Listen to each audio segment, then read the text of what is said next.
Peggy 18.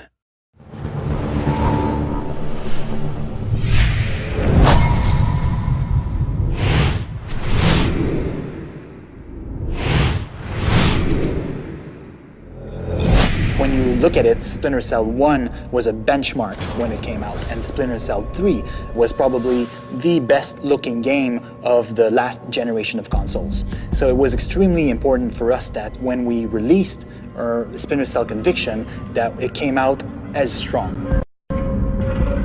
We came up with a bunch of things that are super interesting. So the first thing that we have is what we called projected text. So basically what we're doing is we're integrating in the environment the objectives that we're giving to the player. We'll actually be telling you what's happening or the information you wanted to know. We'll be seeing flashbacks or things projected on the walls that will explain that. So everything is integrated in the environment, and it allows you to tell the story without taking the control from the player. So what Sam is thinking, what's happening somewhere else in the world, it's displayed while you're playing, while you're still immersed into the game. It's Coben, Andre Coben. One of the visions of never taking the controls away from the player is actually to not feel the loadings. But Sam knew Coben was in there.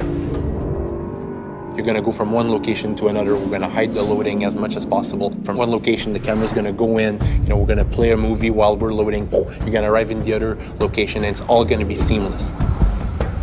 Never at a time will you be just staying there and waiting for something to happen. And another thing that we're really proud of is what we call our interrogation sequences. Some people in the game you're going to have to interrogate to move the story forward and get some information. And we've created a whole system that allows you to bash people. And also we have a damage system. So the more you beat up the guy to get information, well, the more he's gonna show like he's beaten up. It gets a little violent, but it gets the job done.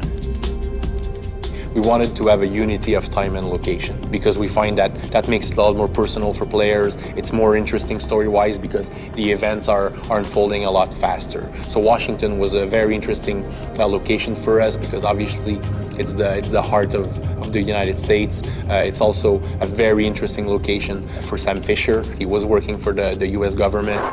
The idea that Sam is facing his former agency home was very interesting from a character perspective. We took a lot of risk when we approached the design for this. We came up with a whole bunch of new design elements that have never been done before in any other game. And the day that all those elements came together was fascinating. It finally allows players to feel like the most elite spy agent in the world, be in control of him, and be able to do the things that they expect he should be able to do in those situations.